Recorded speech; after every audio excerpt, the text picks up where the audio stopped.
Well, welcome to you all. Welcome to those here in the Great Hall, to those in the Cullman Center, to those in Queens, where we are live streaming this evening. Welcome to you all, and particularly, of course, welcome to Noam, as we know him, Noam Chomsky. Noam Chomsky needs no introduction, so I'll be very, very brief. He's, of course, probably the one academic who is known throughout the world for his scholarship and public engagement.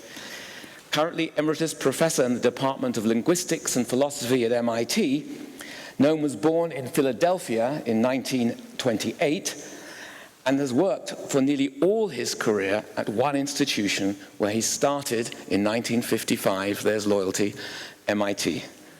Sometimes described as the father of linguistics, he is also a major figure in the philosophy of mind, language, politics, and ethics.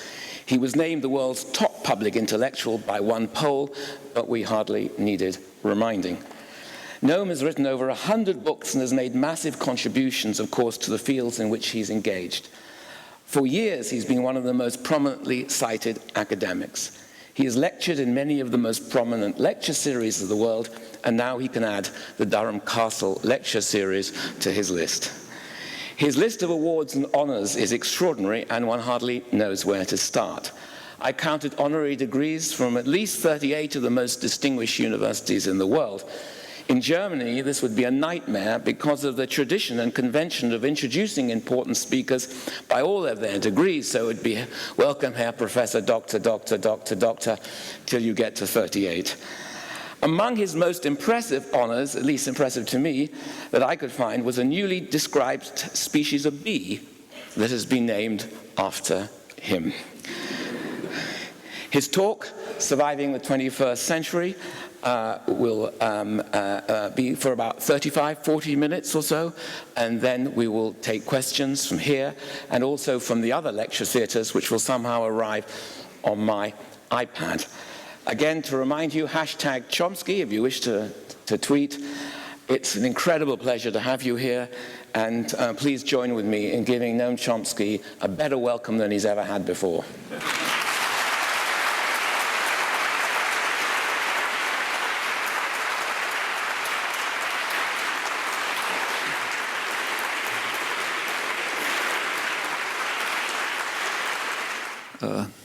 When I think about the announced title, Will We Survive the 21st Century? There is an irresistible image. It's the image of the proverbial lemmings marching towards the cliff, cheering their intrepid leaders. As we should all be aware, for the first time in history, humans are now poised to destroy the prospects for decent existence and much of life. The rate of species destruction right now is about at the level of 65 million years ago, when a huge asteroid hit the Earth, ended the age of the dinosaurs, opened the way for the proliferation of mammals. The difference is that today we're the asteroid, and the way may well be open to beetles and bacteria when we've concluded our work. Geologists break the history of the planet into eras of relative stability. The Pleistocene lasted several million years, followed by the Holocene about 10,000 years ago that coincided with the introduction of agriculture. And now geologists are adding a new era, a new epoch, the Anthropocene, beginning with the Industrial Revolution roughly 200 years ago. And it has radically changed the natural world. In the light of the pace of change, one hates to think about when the next epoch will begin and what it'll be. One effect of the Anthropocene is the extraordinary rate of species extinction. Another is the threat to ourselves. No literate person can fail to be aware that we're facing a prospect of severe environmental disaster, effects that are already detectable, And that might become dire within a few generations if current tendencies are not reversed. Just to give a few examples, a couple of weeks ago, 2 leading scientific journals published a new study of the West Antarctic ice sheet. It's long been understood that if it collapses, it will lead almost inevitably to a rise in global sea level of at least 10 feet within a few generations, wipes out civilization in any recognizable form. The new studies reported that it is collapsing. Leading scientists who are familiar with the study warn that continued release of greenhouse gases will almost certainly make the situation worse, destabilizing other parts of Antarctica, as well as the Greenland ice sheet, causing many of the world's coastal cities to be abandoned, with horrifying consequences for the poor inhabitants of coastal plains, and probably millions in Bangladesh alone. The leading U.S. scientific society, the AAAS, which is usually quite conservative, did issue a study a few days earlier reporting, quoting it, the overwhelming evidence of human-caused climate change with both current impacts and extraordinary future risks to society and natural systems. The report expressed particular concern over, quoting again, the disconnect between scientific knowledge and public perception. They're talking about the United States. And that's not an accident. Leading sectors of the business world are quite openly running major propaganda campaigns to convince the public that humans are not responsible for global warming if it's occurring at all. Some of the leading business journals, like the Wall Street Journal and Forbes, responded to the latest IPCC report with articles saying that the real problem is global cooling. And there's some effect. There are recent studies that show, polling studies that show that concern about global warming in the United States is well below the global norm, and it's stratified. Among Republicans, it's far below the global norm. Among Democrats, slightly below. And that's not untypical of the contemporary Republican Party, which is no longer a conventional parliamentary party. There's a more accurate description that was given by one of the very few remaining genuine conservatives, the respected political analyst of the right-wing American Enterprise Institute, Norman Ornstein. He describes the former Republican Party as a radical insurgency which has pretty much abandoned the domain of parliamentary politics. And although he didn't add this, we can say that the reason is that's in virtual lockstep service to extreme wealth and privilege. And one aspect of this is denial of climate change, or at least the human role in this terrifying development. The current issue of the premier journal of media criticism, the Columbia Journalism Review, has an interesting article about this topic. It attributes this outcome to a media doctrine that's called fair and balanced. Thus, if a journal publishes an opinion piece reflecting the opinion of 97% of scientists, it has to run alongside it a piece, counterpiece expressing the claims of the energy corporations. So the public ends up confused. And that is indeed what happens. But there's certainly no doctrine of fair and balanced. Thus, if a journal, say, runs an opinion piece denouncing Putin once again for the criminal act of taking over Crimea, it surely does not have to run a piece alongside it, pointing out that while this act is indeed criminal, Russia has a far stronger case than the U.S. does in having taken over southeastern Cuba over 100 years ago, including Cuba's major port, rejecting the demand of Cuba since independence to have it returned with no justification at all, unlike the Russians, only the justification that this contributes to the 50-year program of terrorist warfare, which was quite extreme, and economic strangulation of Cuba. And there are quite a few other current cases, but they don't have to be mentioned under the doctrine of fair and balanced. There is an actual media doctrine. It has to be fair and balanced when the concerns of concentrated private power are involved, surely not elsewhere. But although obvious enough, this cannot be perceived in the elite culture, so it appears. There's now much exuberance in the United States about what's called 100 years of energy independence lying ahead as we become the Saudi Arabia of the next century. President Obama orated about the matter with his usual eloquence 2 years ago. I'll quote him. He proclaimed with pride, to ample applause, that now under my administration, America is producing more oil than at any time in the last 8 years. That's important to know.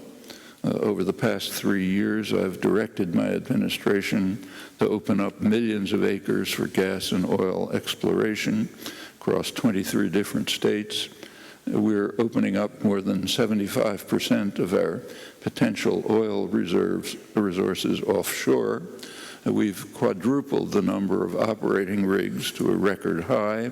We've added enough new oil and gas pipeline to encircle the earth, and then some. Uplifting.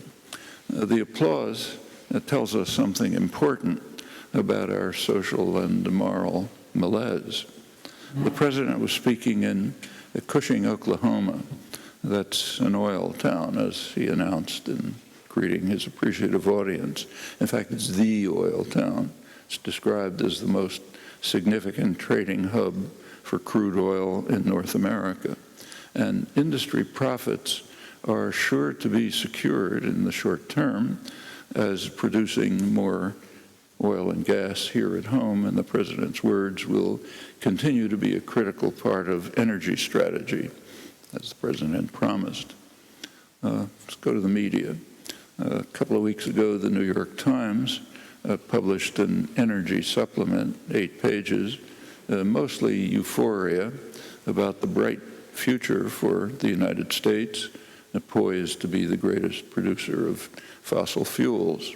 And missing in the 8 pages is any reflection on what kind of world we're exuberantly creating.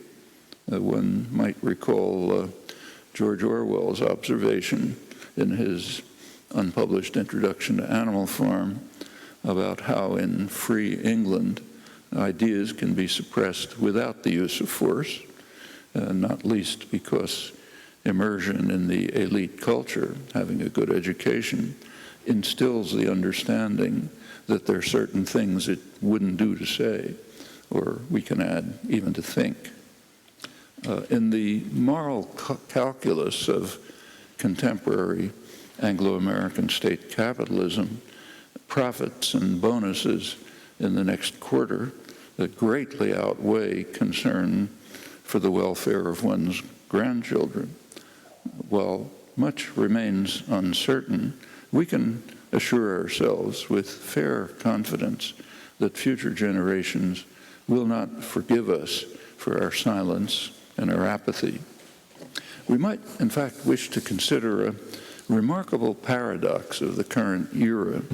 There are some who are devoting themselves seriously to try to avert impending disaster. In the lead are the most oppressed segments of the global population, those considered to be the most backward and primitive, the indigenous societies of the world, First Nations in Canada, Aboriginals in Australia, tribal people in India, and others like them. And in countries with influential indigenous populations like Bolivia and Ecuador, there are by now even legislative proposals, legislative recognition of rights of nature.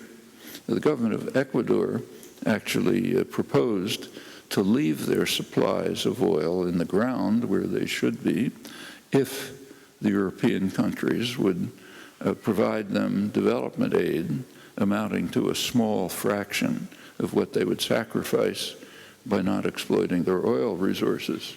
And of course, the European countries refused. They didn't bother asking the United States.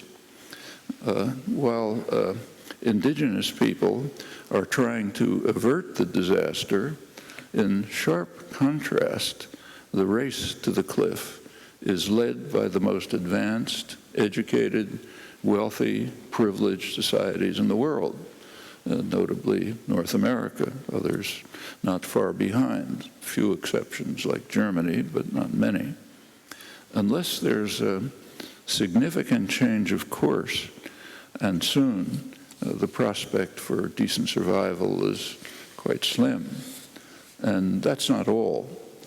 For the past 70 years, we've been living under the threat of instant and virtually total destruction at our own hands. Those familiar with the shocking record, and if you're not familiar with it, I'd urge looking at it, but those familiar with it, and the record continues to the present, would find it hard to contest the conclusions of General Lee Butler. He's the last commander of the Strategic Air Command, which has responsibility for nuclear weapons. He writes that we have so far survived the nuclear age by some combination of skill, luck, and divine intervention, and I suspect the latter in the greatest proportion. It's actually a near miracle that we've escaped destruction so far, and the longer we tempt fate, the less likely it is that we can hope for divine intervention to save us from our folly. In this context, it's worth taking a close look at the factors that drive policy. There is a received standard version. It's common to academic, scholarly discourse, public discourse, diplomatic commentary. So I'll just quote a few leading figures, but it's almost universal. Take, say, George Kennan, one of the creators of the modern world. According to him, government is created to assure order and justice internally and to provide for the common defense. Coming to the present and the current issue of the journal National Interest, leading realist scholar John Mearsheimer formulates the doctrine as holding that the structure of the international system forces countries concerned about their security to compete with each other for power. Leading scholar of U.S. Middle East policy, William Quandt, also long diplomatic experience, writes that the driving force of U.S. policy is to ensure security and well-being of the population, and so on, pretty much endlessly. We can put aside the standard pieties about justice and well-being of the population. What is emphasized throughout is concern for security, which sounds plausible enough, but there's a few unanswered questions. For example, security for whom? Well, one answer is security for state power. Now, there are many illustrations of that. So take a current one from a couple of days ago. The United States agreed, and this is unusual, to support a Security Council resolution calling on the International Criminal Court to investigate war crimes in Syria. But there was a proviso. No inquiry will be tolerated into possible war crimes by Israel or, of course, by the United States. That's the explicit proviso, and it's routine. The United States is uniquely self-immunized from the international legal system. It's a very interesting topic. I don't have time to pursue it, but it does illustrate the importance of protecting the security of the state, security of state power. To protect the security of state power from whom? Well, enemies, of course, but who are the enemies? It turns out that one prime enemy is the domestic population. That fact is demonstrated over and over very clearly recently, very clearly, quite generally, by government secrecy, as it very rarely has a genuine security motivation. That much should be familiar to anyone who's plowed through declassified documents. You almost never find anything related to genuine security. But there is an effect. The effect is to keep the population in the dark, the enemy. They have to make sure they don't know what's going on. And there are good reasons. Some of these were explained by the professor of the science of government. I always liked that title. The professor of the science of government at Harvard, Samuel Huntington, prominent liberal scholar, government advisor. He instructs us that the architects of power in the United States must create a force that can be felt but not seen. Power remains strong when it remains in the dark. Exposed to the sunlight, it begins to evaporate. That was in 1981, when the Cold War was again heating up. And Huntington went on to explain that you may have to sell intervention or other military action in such a way as to create the misimpression that it's the Soviet Union that you're fighting. That's what the United States has been doing ever since the Truman Doctrine of 1947.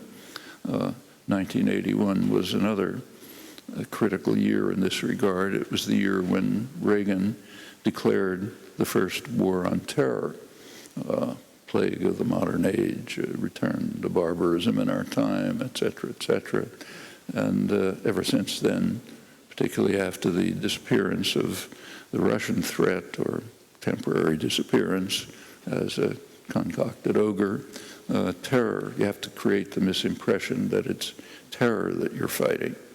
There are other candidates, narco-traffickers, crazed mullahs, a number of others.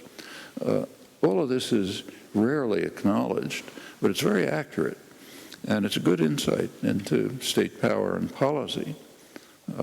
Has plenty of reverberations right to the present moment. So state power surely has to be secured from dangerous enemies like the domestic population.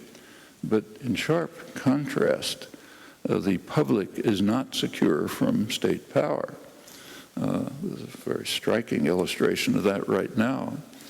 President Obama's current radical attack on the Fourth Amendment of the U.S. Constitution, which, to quote it, protects citizens from unreasonable search and seizure, protects the privacy of their persons, homes, papers, and effects. The defense of this right in Boston helped spark the American Revolution. That's why it was written into the Constitution, into the Bill of Rights. At that time, the tyrant was the British government, and now the tyrant is the American government.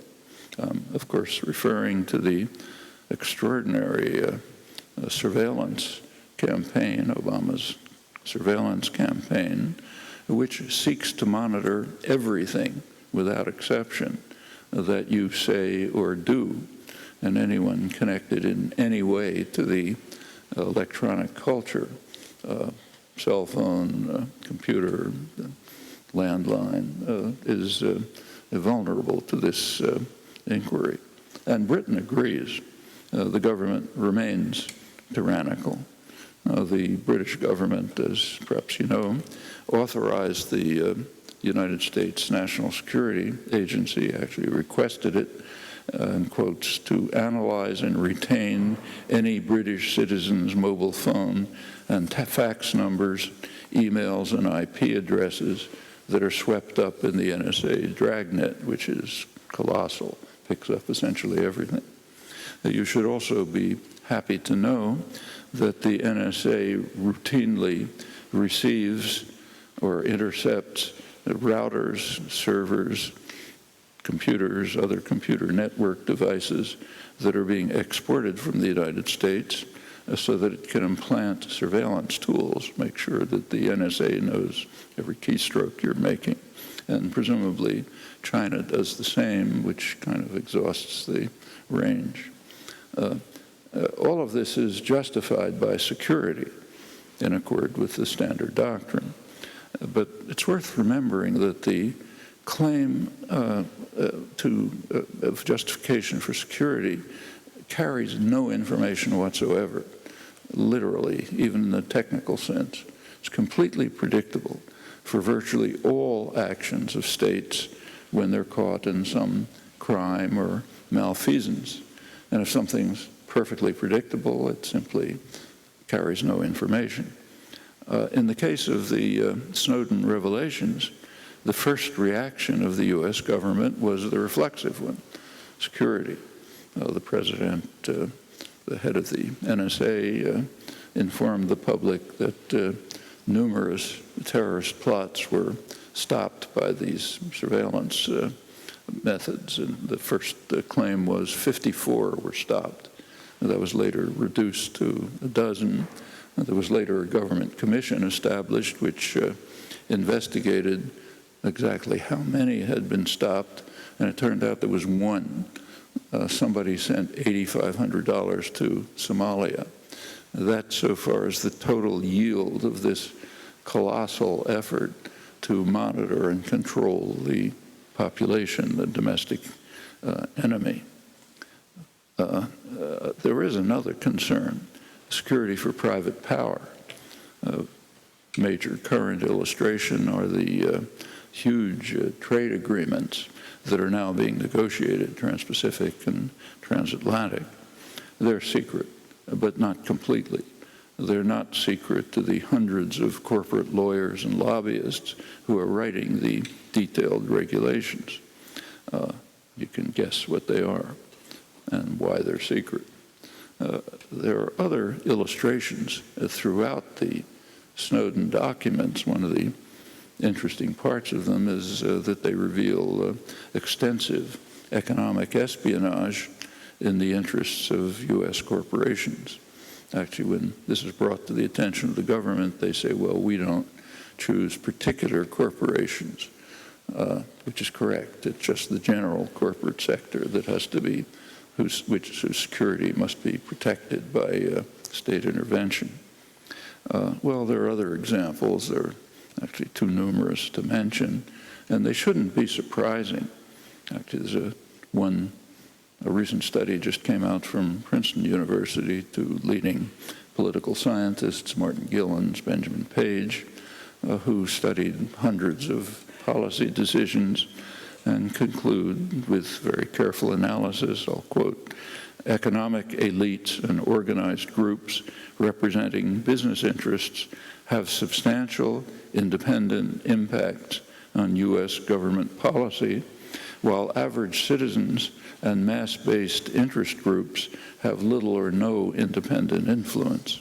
These results, they say, provide substantial support for theories of economic elite domination and for theories of biased pluralism, but not for theories of majoritarian electoral democracy or majoritarian pluralism. To put it simply, it's a pretense that we live in democracies. They're plutocracies. Other work by these and other scholars, particularly Martin Gilens, has shown pretty convincingly that in the United States, about 70% of the population, the lower 70% on the income scale, have no influence at all on policy. That's one of the reasons why most of them don't vote. Why bother? Doesn't matter what they think. As you move up the scale, you get a little more influence. And at the very top, which means a fraction of 1%, basically that's where policy is written. So it's not surprising that security of private interest is a major commitment of the state. And this goes way back. There's nothing new about it. It's getting kind of grotesque by now, but it goes far back. The closest, most careful inquiry into this is done by a very good political scientist, Thomas Ferguson, University of Massachusetts. He studied the effect of the relation between campaign spending and policy choices back into the 19th century. And it turns out it's an extremely good predictor. You take a look at the distribution of campaign spending, you can pretty well predict the policies that will be enacted. This runs right through the New Deal, has very few exceptions. Actually, there was over a century ago, the most prominent, in American history, the most prominent campaign manager, Mark Hanna, around the turn of the 19th century, was asked, what are the most important things that are necessary for running a campaign? And he said there are three. The first one's money. The second one's money. And I've forgotten what the third one is. That was well over 100 years ago. Now it's well beyond. Nevertheless, it's useful to have a new and very careful confirmation by Gillens and Page of facts that are so obvious that in a free society they'd be taught in elementary school. Well, the United States is actually an unusually free and open society in a number of respects, crucial ones. And one of them, relevant here, is the accessibility of internal state records, secret records, declassified. And they provide a very revealing account of the actual motives of state policy. Fortunately, no time to review the matter here, but there are a few persistent themes. We find consistently that one major driving factor in policy choices is concern about what Henry Kissinger called viruses that spread contagion. He was referring specifically to Allende's Chile, which threatened to spread the contagion of a peaceful parliamentary path towards independent development and social welfare. You know the outcome in that case. And it's duplicated in case after case throughout Latin America, Southeast Asia, Africa, and the Middle East. It's the most prominent theme of Cold War history. In general, there's ample evidence that security of state power, crucially security from the population, and security of concentrated economic power, private power, that these are driving forces in policy formation. Furthermore, that's entirely natural and to be expected when you look into how policy is formulated. Of course, it's not quite that simple. There are some interesting cases, some quite current, in fact, when these commitments conflict. It's interesting to see what happens in those cases. But this is an extremely good first approximation and radically opposed to the received standard doctrine, what you're taught and what you read. Well, let's turn to another question. What about security of the population? It's very easy to demonstrate that this is at most a marginal concern of policy planners.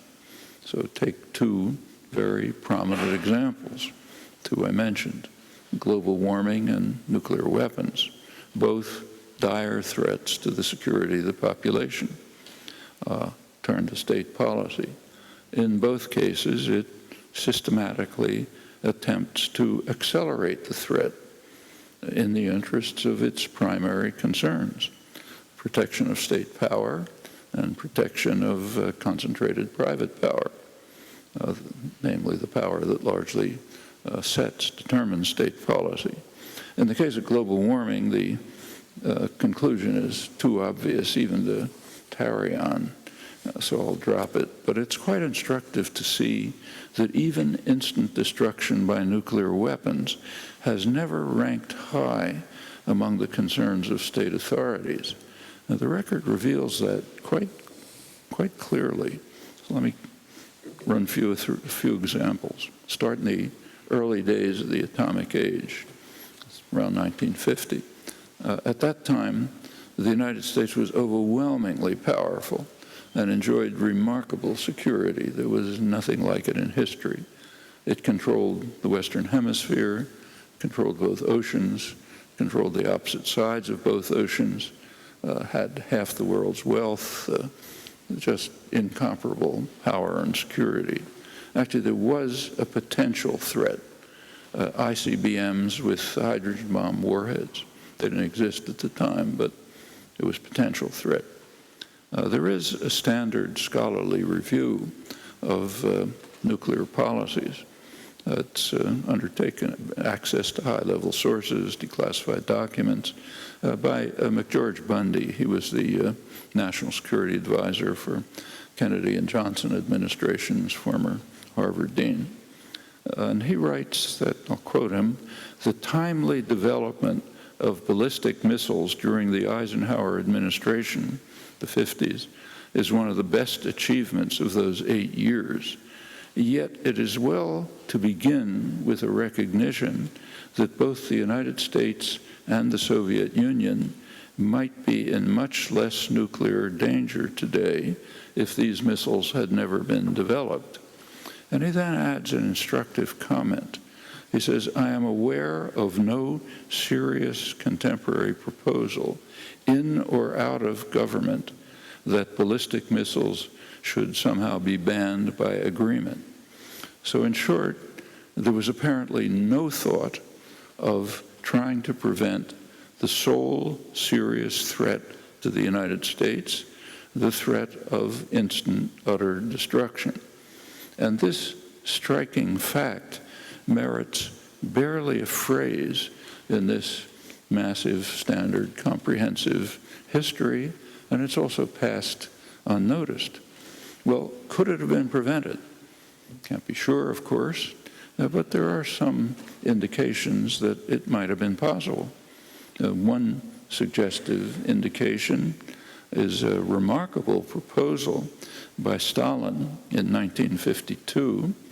He offered to permit Germany to be unified with free elections, which of course the communists would lose, but on condition, one condition, that it not join a hostile military alliance. It's hardly an extreme condition if you look at the history of the preceding half-century.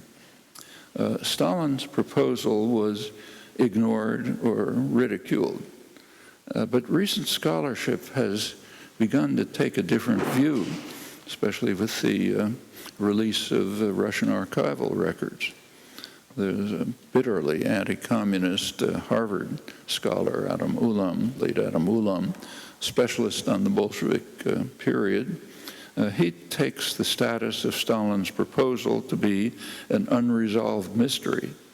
He writes that Washington wasted little effort in flatly rejecting Moscow's initiative on grounds that were embarrassingly unconvincing, leaving open the basic question: was Stalin genuinely ready to sacrifice the newly created German Democratic Republic, East Germany, on the altar of real democracy, with consequences for world peace and for American security that would have been enormous? That remains an open question.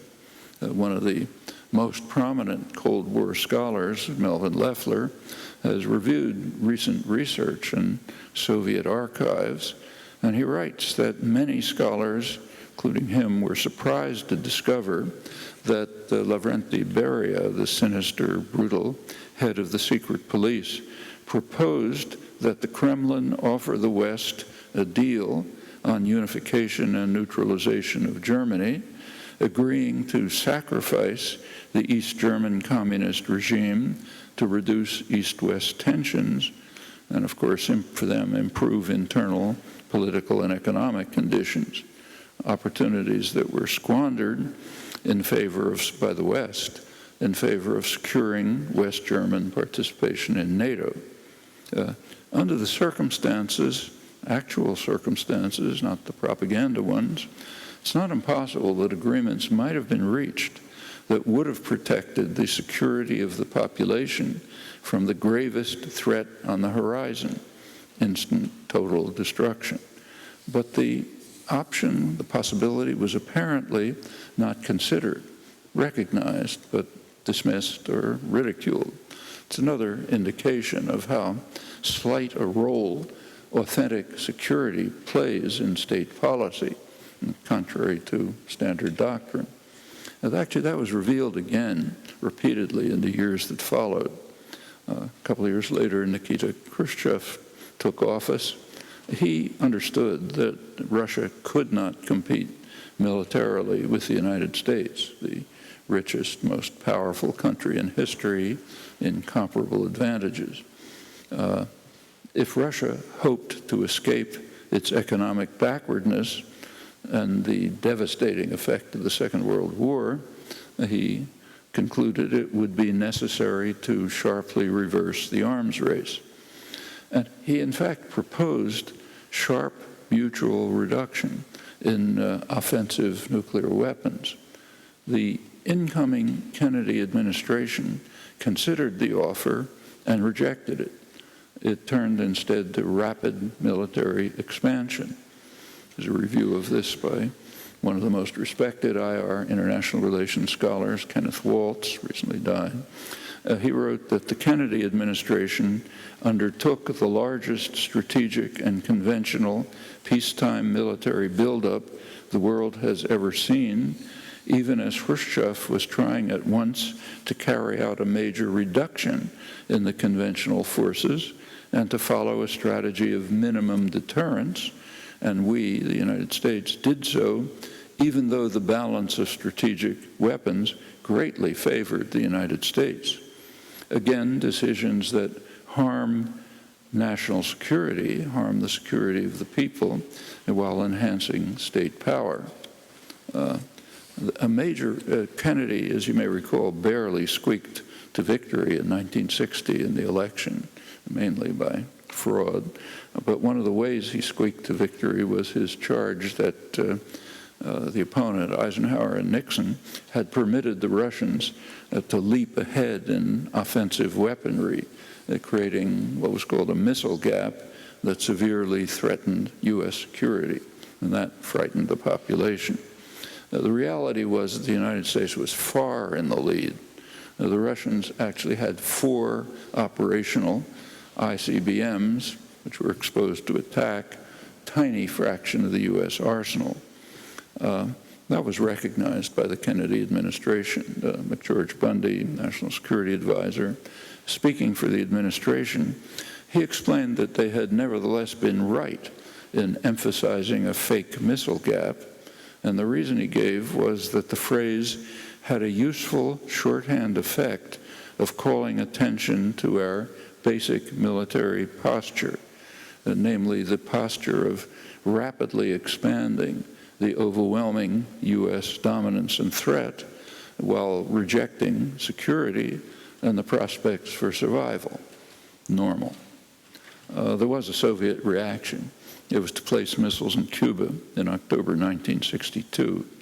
That move was motivated as well by Kennedy's quite immense, a huge terrorist campaign against Cuba. It was very serious, and it was scheduled to lead to invasion in October 1962, as Russia and Cuba may well have known. That brought us to what historian Arthur Schlesinger called the most dangerous moment in history, and it was extremely dangerous. The crisis peaked in late October 1962, October 26th, 27th. Kennedy then received a letter, a secret letter, from Khrushchev offering to end the crisis by simultaneous public withdrawal of Russian missiles from Cuba and U.S. Jupiter missiles from Turkey. These were obsolete missiles for which a withdrawal order had already been given because they were being replaced by much more dangerous and, at the time, invulnerable Polaris submarines. So that was the offer. Russia would remove the missiles from Cuba. The U.S. would continue to remove missiles which are already being withdrawn because they're being replaced by more dangerous ones. Kennedy's subjective estimate was that if he refused, the probability of nuclear war would be 1/3 to 1/2. That's a war that would have destroyed the northern hemisphere, according to Eisenhower, President Eisenhower's warning. Kennedy refused. It's hard to think of a more horrendous decision in history. And worse, he's greatly praised for it, for his cool courage, his statesmanship. 10 years later, Henry Kissinger called a nuclear alert. It was the last days of the 1973 Israel-Arab War. And there was a purpose.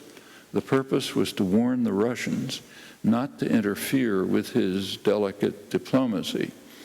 He was carrying out delicate diplomatic maneuvers which were designed to ensure an Israeli victory in the war, but a limited victory, so that the United States would still remain in total control of the region unilaterally. And the maneuvers were delicate. The United States and Russia had jointly imposed a ceasefire, but Kissinger, turns out, had secretly informed Israel that they could ignore the ceasefire. Therefore, there was a need to call a nuclear alert to frighten the Russians away. The security of the population had its usual status, 0. 10 years after that, the Reagan administration came in and they launched operations to probe Russian air defenses. That meant simulating air and naval attacks, calling the highest level nuclear alert into Russian waters and territory. And these were taken at a very tense moment. Right at that time, Pershing II strategic missiles were being deployed in Europe, a few minutes flight time to Moscow. Reagan had announced the Star Wars program, SDI, which the Russians understood to be effectively a first strike weapon. That's a standard interpretation of so-called missile defense on all sides. And other tensions were rising. Well, naturally, these actions caused considerable alarm in Russia. Unlike the United States, Russia is quite vulnerable, repeatedly been invaded and practically destroyed. Actually, that led to a major war scare in 1983.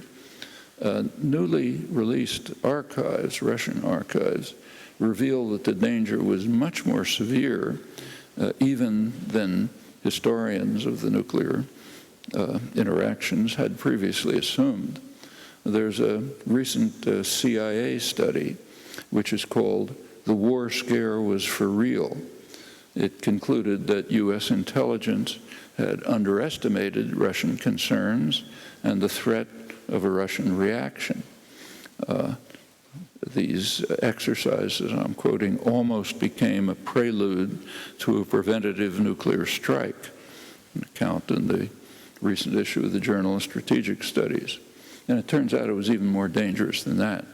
We learned that last September. The BBC reported that right in the midst of these really world-threatening developments, Russia's early warning systems detected an incoming missile strike from the United States, sending off the highest level automated alert. Now, there's a protocol for Soviet military, same with the US, and that is to retaliate at once with a nuclear attack of its own. Can't wait any longer. There was an officer on duty, Stanislav Petrov, and he decided to disobey the orders and not to report the warning to his superiors. He received an official reprimand, and thanks to his dereliction of duty, we're around to talk about it. Security of the population was no more a priority for Reagan, planners than for their predecessors. And that continues until the present, even putting aside the numerous near-catastrophic accidents, which are really quite shocking. They're reviewed in a chilling new book by Eric Schlosser. Plans for the future are hardly promising. U.S. Congressional Budget Office just reported that the U.S. nuclear arsenal will cost $350 billion over the next decade, and that costs of expanding and modernizing it will quadruple from 1924 to 1930. There's a detailed study by the Center for Non-Proliferation of the Monterey Institute for International Studies estimated that the U.S. will spend $1 trillion on the nuclear arsenal in the next 30 years. As they put it, that's a percentage of the military budget comparable to spending for procurement of new strategic systems in the 1980s under President Ronald Reagan. And of course, the U.S. is not alone. As General Butler observed, it's a near miracle that we've escaped destruction so far, and the longer we tempt fate, the less likely it is that we can hope for divine intervention to perpetuate the miracle. In the background is a legal obligation that, as determined by the World Court, that the nuclear powers undertake good faith efforts to eliminate nuclear weapons. But that's far in the background. Legal obligations are not for the powerful. This review only scratches the surface. There are numerous other ways to evaluate the conventional doctrines about the goals of policy, the forces that shape policy decisions. I think if you inquire into them, and it's quite worth doing, you'll find that they converge in the conclusions that I just mentioned. Quote Gillens and Page again, policy is largely set by economic elites and organized groups representing business interests with little concerns for public attitudes or public safety, as long as the public remains passive and obedient, frightened by concocted ogres. Security is, to be sure, a prime concern. Security of power and profit, not security of the population, marginal concern. These have never been small problems, and that's particularly true right now. So let me end by stressing again that what we should all know very well. We now face the most ominous decisions in human history. There are many problems of the world, but two are overwhelming in their significance: environmental destruction and nuclear war. For the first time in history, we face the prospects of destroying the possibility for decent existence, and not in the distant future. And for this reason alone, it's imperative to sweep away the ideological clouds, face honestly and realistically the question of how policy decisions are made in our societies and what we can do to alter them before it's too late. Thanks.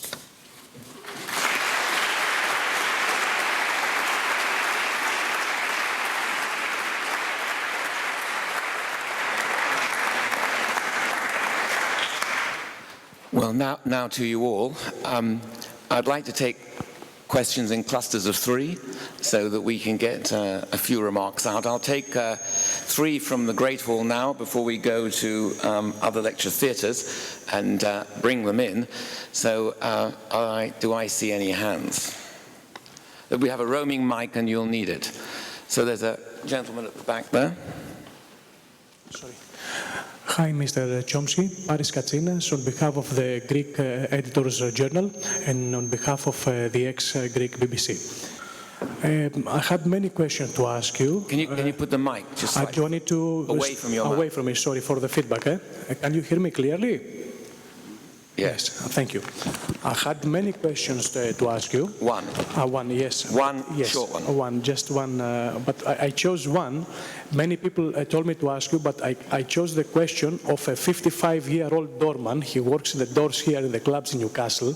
It's a very simple question, and I would like your answer, please, sir. And this gentleman asked me, why politicians lie? Okay, well, that's a straightforward question. Why politicians lie? Yes, we'll come back to that rather brutal question. Let's just take from the back. Anyone? Let's go right to the back. Thank you, Dr. Chomsky. You talked quite a bit about how governments seek to perpetuate their own power, even if it's directly against the interests of their own people. And you listed a bunch of examples about how the US government has done so through expanding militarily. How important do you feel is a military-industrial complex whereby private corporations seek to expand and provide military equipment to the government? How important do you feel that is in causing this problem? Do you have that question? Yeah, okay. We'll move on. It's all men so far. Surely we can do better than that. Yeah, come down here.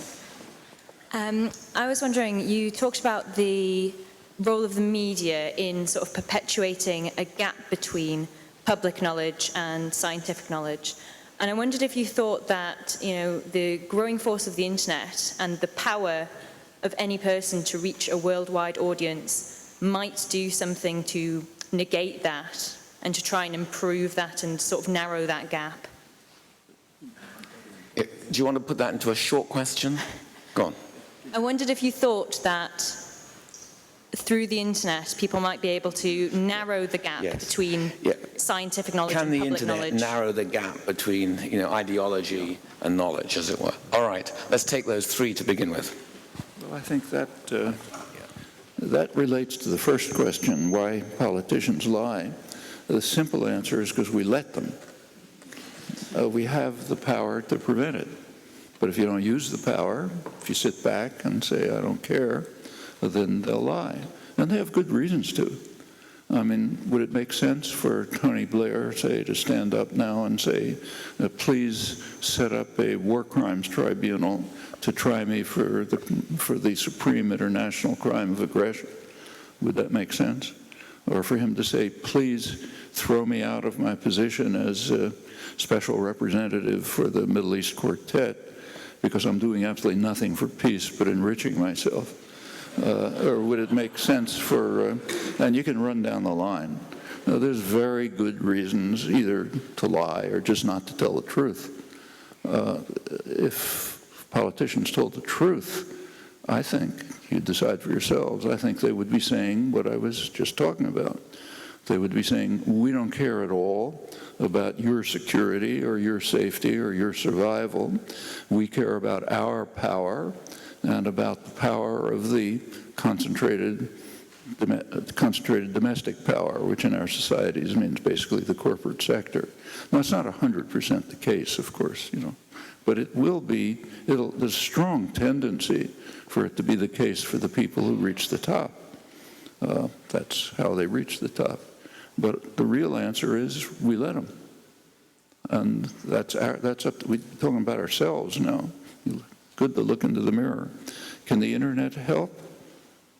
It's one of the ways in which the general population can try to counter the extraordinary power of mostly concentrated economic power. But again, only if you use it. And you could say this, it's true whether there's an internet or not. The internet does offer some new options. It also offers new options for controlling and suppressing. Technology pretty much tends to be neutral. You can use it to liberate, you can use it to oppress, and the answer to which happens is in our hands. The military-industrial complex, that's, of course, Eisenhower's phrase. Interestingly, his phrase when he left office after having created, through his 8 years, a huge military-industrial complex, I can't honestly complain about it. That's one of the reasons I have a job. I teach at MIT, which is right at the center of it. 1950s and 60s, practically the whole academic budget was paid by the Pentagon. But that tells you something. There was almost no military work. In fact, the only military work on campus was in the political science department. The political science department had something called a Peace Research Institute. And anyone who read Orwell knows exactly what that means. It was an institute working on counterinsurgency in Vietnam and other such benign actions. But outside the political science department, there was no military work on campus, but it was funded by the Pentagon. And that tells you something about the Pentagon and the so-called military-industrial complex that is kept quiet. The Pentagon in the United States and comparable systems here and elsewhere are, they have a military function, but they also have another function. They create the economy of the future. They are systems by which taxpayers are misled, as Huntington said. You have to create misimpressions. Taxpayers are misled to create the profits of corporations for the future. Most of you have, say, iPhones or something like that in your pocket. Take a look at them. For example, they have in them a GPS. Where'd the GPS come from? It was created by the U.S. Navy, the Navistar program. It has microelectronics, software, hardware, almost all created for decades, mostly in the state sector, under often in the U.S. Pentagon funding, here the counterpart. Taxpayers pay for this because they think they're protecting their security. That's what they're told. But in fact, the government doesn't care about your security. What it cares is about its own power and security for corporate power. And the way the system works is the taxpayer takes the risks, carries out the investment for decades, literally decades. Finally, something may come out which is profitable, and then the profit goes to the private sector. If we had anything remotely like capitalist systems, we don't, they would adhere to the capitalist principle that if an investor takes risks and invests and waits and takes risky steps, and if something comes out of it, the profit goes back to the investor. That's not the way it works here. The profit goes to people who had nothing to do with it. The risks are taken by you, often through the Pentagon and comparable systems, and if anything comes out, the profits go to Microsoft and Apple. Now, they didn't create it. They take it. It's given to them. And it literally is decades. So computers were the computer market, personal computer market, became viable in 1977, I think it was. Apple was the first. That was about 30 years after the development of computers, almost all in the state sector, like in the building where I work. And if you buy pharmaceuticals, let's say, the basic research and development is pretty much done in the state sector. Places like probably the biology lab right here probably gets government funding, grants. And that's all across the board. When you look back at these, I mentioned the Trans-Pacific Partnership. One part of that was leaked by WikiLeaks. It's secret except for the corporate lawyers and lobbyists. But one part was leaked. It was the part on intellectual property. Intellectual property is a polite term, a kind of a euphemism for government instituted monopoly pricing rights. That's what it really means. It means extraordinarily high patent rights, which have never existed in history, for the pharmaceutical corporations and some other corporations. That's to keep the price of drugs up and make profits astronomical. Now there's a pretext. The pharmaceutical corporations say, look, we need that for research and development. Well, that's been investigated. Turns out that probably at least half of the R&D is not done by the pharmaceutical corporations at all. It's done by the state sector and so on. And that's an underestimate, because if you take a close look, the part that's done by the pharmaceutical corporations is towards the marketing end, like, flip around a molecule to get a new drug. But the basic research, the hard, costly, risky research, that's done by people like you. You pay for it through your taxes. And the pharmaceutical corporations rip off the profit. Actually, there is a study one study by a very good American economist, Dean Baker, who he estimated what would happen if R&D was 100% funded by the public, and the pharmaceutical corporations were compelled to go on the market to sell what they produce. It turns out there'd be a colossal saving for the public, and of course a sharp reduction in profits of the big industries. That's intellectual property. That's the part of the Trans-Pacific Partnership that was leaked. But going back to the military-industrial complex, it's a kind of misleading term. It really refers to most of the advanced economy, which in our societies is substantially state-based.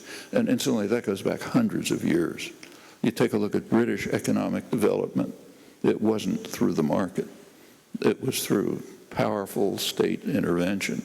Same with the United States, same with Germany, Japan, France, every developed society, Asian tigers, and so on. Well, we have a few questions already from elsewhere, so here I'll just edit them. Apologies to those whose questions are not read out. You'll get this quite quickly. How long before the chickens come home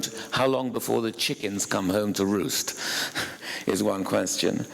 Another one is, the late Robert Dahl argued that we live in a polyarchy, not a democracy. Do you agree? And the final question I will mention here is that the IPCC wrote recently that climate change mitigation is unachievable if individual agents advance their own interests independently. Do you agree? Well, we know the answer to that question, but I'll say it anyway. Well, the first and the third question are pretty similar. According to the IPCC, the studies that have followed it, I quoted a couple of them. The chickens are coming home to roost already, and it's going to be pretty serious within a generation or two, very serious.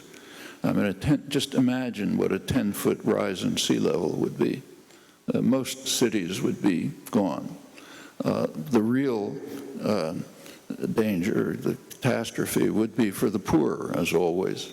So Bangladesh, for example, is a coastal plain. There's millions, tens of millions of people will be wiped out. What kind of civilization could survive a rise of 10 feet in sea level? Just ask yourselves. And that's within sight, your grandchildren. It's not that far. Is a change achievable? Technically, yes. But is it feasible is the question. And whether it's feasible or not goes back to your decisions. Will people make decisions that will do what ought to be done? Most of the fossil fuels ought to stay in the ground, just as Ecuador proposed. And efforts should be made to develop alternatives. Now, that's not inconceivable. I mentioned Germany. Germany's on a path to get to about 70% sustainable energy within a short term. Now, that might be impeded. If you read the U.S. business press, they're very excited now about the fact that thanks to enormous use of fossil fuels in the United States, energy prices are going down in the United States, and that'll make European manufacturing uncompetitive, and therefore Europe will have to back off on its conservation measures.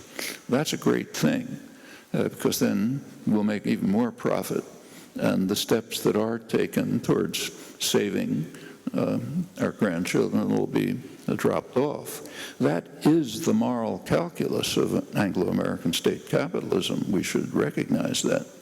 But it is technically feasible. There are all sorts of other possibilities that can be exploited, but not without decisions. And if decisions are left in the hands of state and private power, there is no reason to expect any amelioration of this. It's just getting worse, like the quotes from Obama that I read. Polyarchy. Polyarchy is it's kind of a, I think Dal is basically right, but why not simply say it? It's a plutocracy.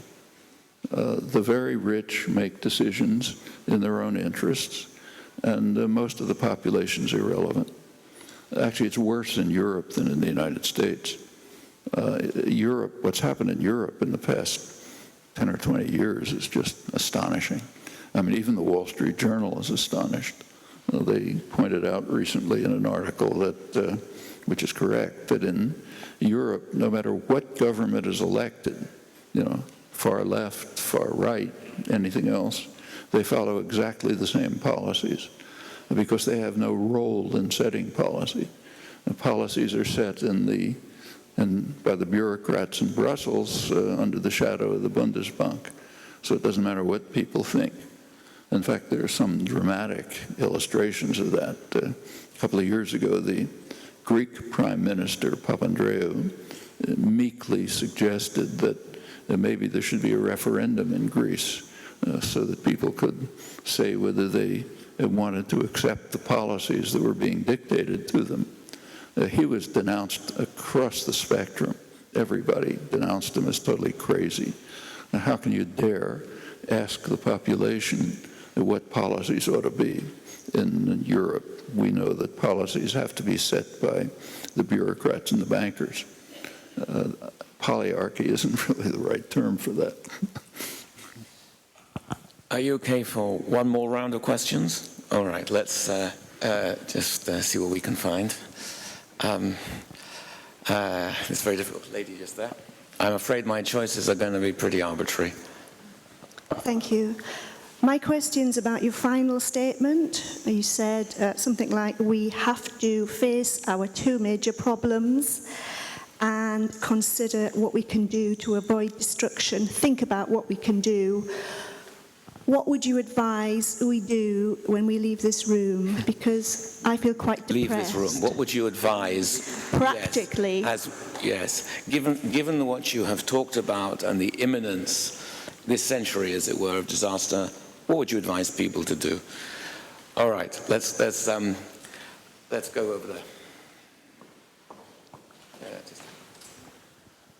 You mentioned that the richest countries in the world are amongst those who most disregard the true security of their people, in place of the interests of the wealthy and the powerful. However, it could be argued that the poorest countries in the world are doing exactly the same thing. How can we explain these differences in fortune, given that each seems to pursue similar policy strategies? And is it a question of balance? Do you want to put that in a slightly simpler way? Don't read it, just say it. I didn't get the last part. The richest and the poorest countries in the world each seem to disregard the true security of their people, yet they seem to experience completely different fortunes. How can we explain this? Yeah. Is that clearer? Good. Let's just try and take a few more, because this will be the last cluster. Go on, Richard, at random.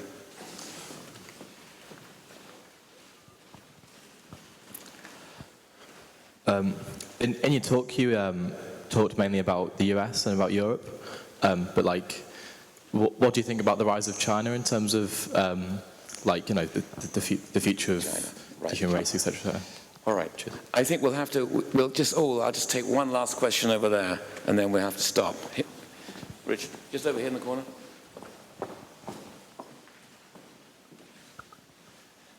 Can I ask you a personal ethical question? How do you square having your views with working in MIT? Oh, that's easy. All right, but as a PhD, since I got my PhD from MIT, declare a conflict of interest here, I've got a last question for you, which is this. How do you imagine democracy the shape and form of a democracy that would be open, pluralist, responsive. It would have to be a very different kind of democracy to standard electoral, short-term competitive democracy. But we also know that forms of direct democracy produce their own internal difficulties. So the question is, when you imagine a world beyond, as it were, state capitalism and competitive elitist democracy, what do you imagine?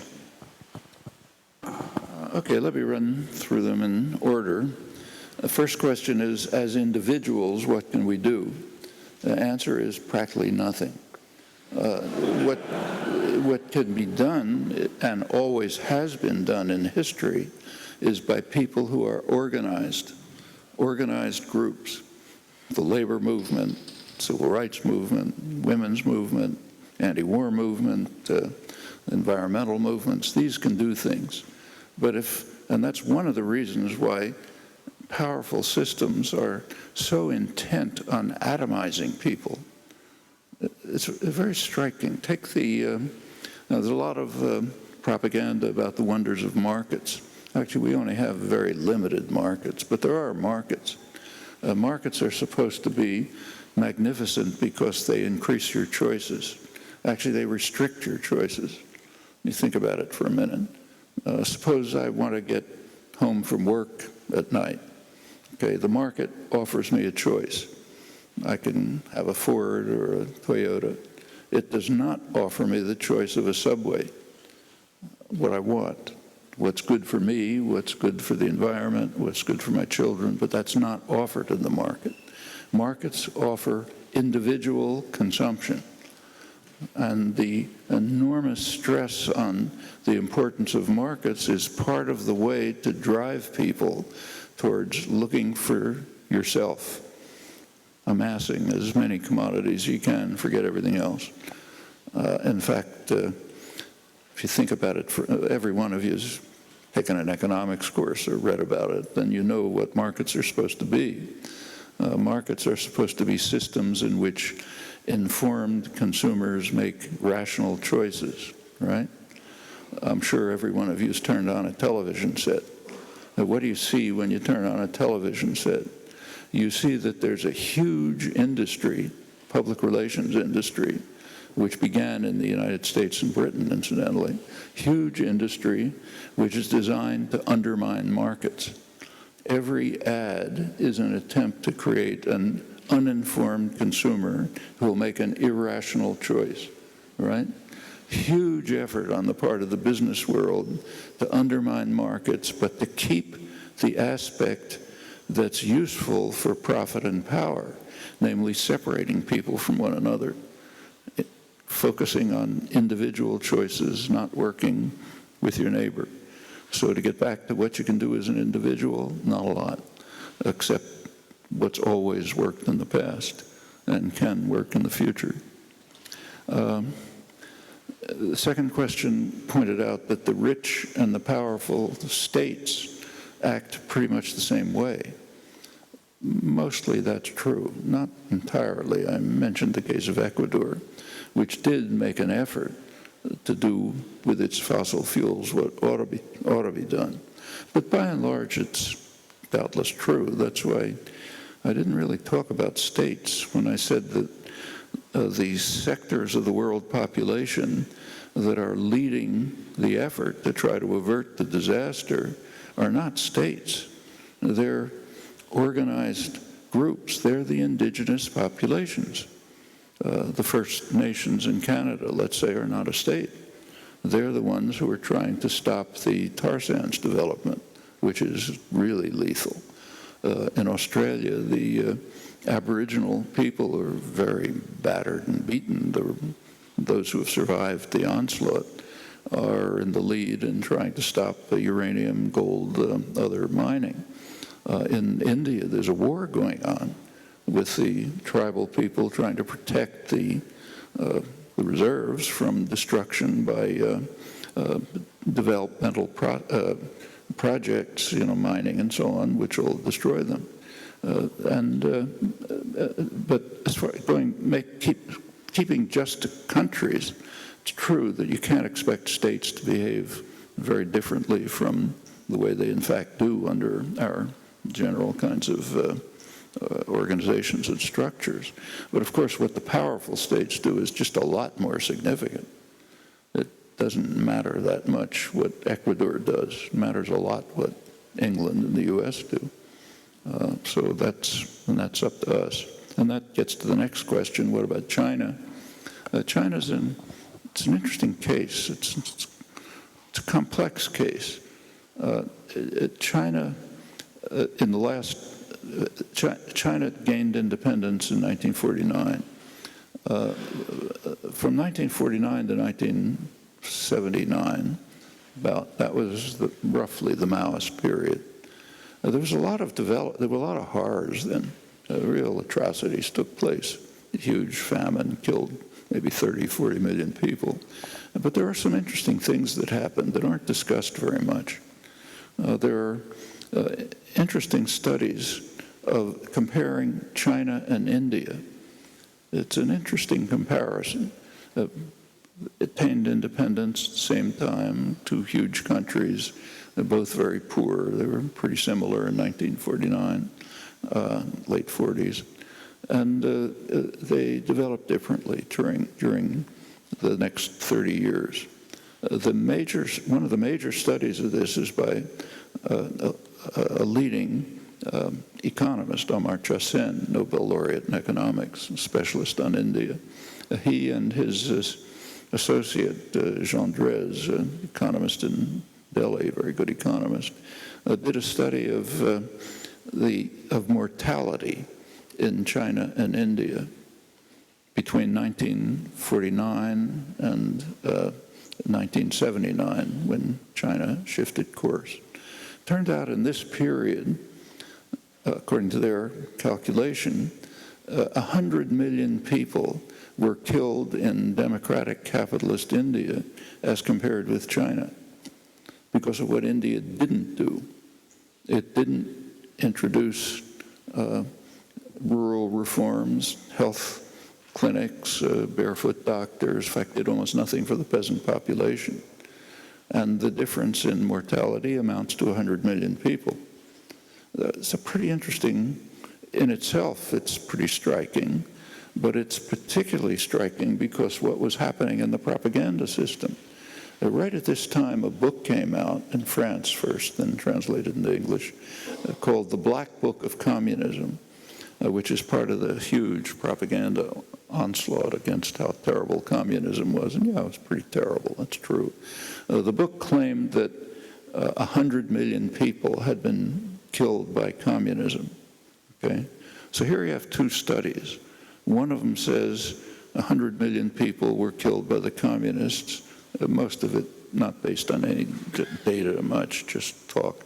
But let's say it's true. Another, a careful study saying that one democratic capitalist country killed 100 million people as compared with China. What was the reaction to the two? The Black Book of Communism, front page reviews all over, articles, everybody knows about it, tells us how horrible communism is.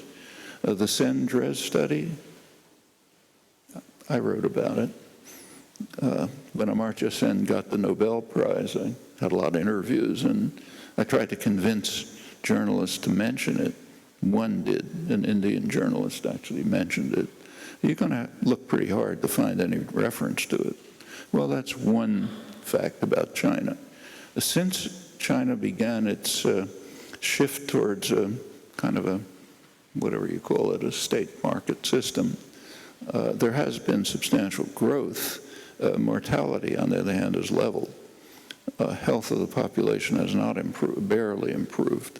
So you look at the rates, mortality improved very sharply up till 79, kind of levels off. But there's been a lot of development.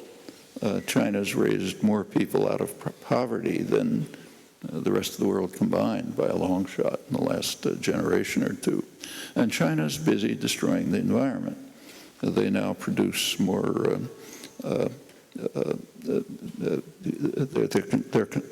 their emissions rates total emissions are now higher than the US. they are making some efforts to cut it back. Like China is the world leader in solar panel production, and not just the mass of it, but even high technology solar panels. But it's a pretty hard slog. China's still a very poor country. There's a lot of talk about China taking over the world and so on. But if you look at the actual measures, say Human Development Index of the United Nations, China's I think around 90th or something. It's an extremely poor country. It has enormous internal problems that the West doesn't have. It's had some spectacular successes. Much of what it's doing is harmful. We can't do much about China. We can do something about ourselves, but I think we should be pretty cautious about the speculations of China become the great superpower of the future. In fact, if you look closely at Chinese exports and ask how much value is added in China, you get quite a different picture of Chinese economic success. So like, say, an iPhone, if that's exported from China, we call it a Chinese export. But actually the technology and the high technology and the software and the design mostly come from the peripheral industrial countries, Japan, South Korea, and Taiwan. And China adds the assembly, and the West, of course, which invests in China. I don't remember the numbers offhand, but the figures are very high. The actual value added in China is pretty slight. Well, that's going to increase over the years. China's climbing a technology ladder, but it's not a simple path. And I think we should keep those things in mind. There's some good studies of this.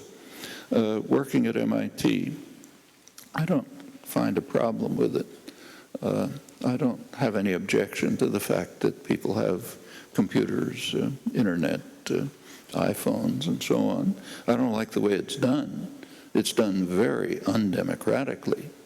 Like, people in the 1950s were not asked, do you want your taxes to go into profits for Apple 30 years from now, and maybe an iPhone for your great-grandchildren? Or do you want your taxes to go into health, education, mass transportation, decent society, and so on? People weren't offered that choice. The choice they were told is, do you want to be destroyed by the Russians or not? And if you don't want to be destroyed by the Russians, put the money into the Pentagon. As Huntington pointed out, that was a misimpression, but it's one that did lead to the economy. However, this has nothing to do with MIT. If I didn't work at MIT, the same thing had happened. I worked there because I think it's a great university. I like it. Never thought of going anywhere else. But I don't see a conflict. In fact, it's kind of the other way around. Being at a place like MIT or being in a country like England, it gives you a chance to influence policy, which you couldn't do if you were elsewhere. That's significant. So if you have a choice of what country to live in and you want to try, if you're interested in making it a better world, the best country to live in is the United States, even if it's maybe the most destructive country in the world, because that's where you can change policy. If you live in, I don't know where, Ecuador, let's say, you can complain about policy, but you can't do much about it. So I don't see that as much of a conflict. What would a democracy look like? Well, my own feeling is that thinking about the various kinds of technical ways in which representation can take place don't really carry us very far. Almost because what really matters is what kind of socioeconomic arrangements are there. Now, here we go back to, I think you have to start with something more fundamental. There are plenty of hierarchic relations in society, all kinds, from family to international affairs. I think we should always ask the question, wherever there is such a structure, is it legitimate? And there's a burden of proof. it has to prove its legitimacy. It's not automatically self-legitimating. So wherever there's a structure of authority, domination, hierarchy, patriarchal family, international affairs, anything in between, the question of legitimacy of the structure arises. Sometimes you can justify a structure of dominance, but very rarely. And wherever you can't, it ought to simply be dismantled. And that's across the spectrum. And it can be done in many different ways. So say the feminist revolution of the last roughly generation had a big impact on certain kinds of dominant structures. Okay, that's quite significant. Worker-owned enterprises set the basis up for a different kind of economic and political structure, and they exist.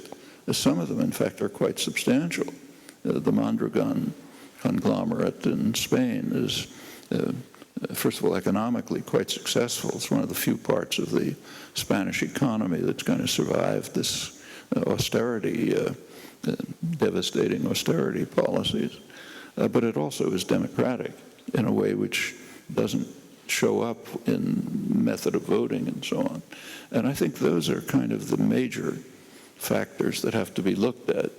The kinds you mentioned are important, and you could debate exactly how it could be done, but I don't see how any complex system can avoid some sort of representative democracy. We just can't have a vote on everything, but representatives should be accountable, recallable, subject to constant surveillance and control, and interchangeable. And that does have, there can be negative aspects to that, but I can't see how that much can be avoided. Well, what is there to say now? Noam, thank you. You've made an extraordinary contribution as an academic, as a contribution to linguistics, to philosophy, to public life for a very, very long time. And the fact that you're here today, aged 85, is an extraordinary testament to your vitality and your energy and the number of people that were excited about your visit is really striking. It was the Twitter excitement, the number of times we were asked for tickets. I've never seen so much passion arise when we declared that the tickets had already all gone, and there was fury at the gates of the castle. And that's because everybody wanted to get in to hear you, and we know why. So many, many thanks on behalf of everybody here.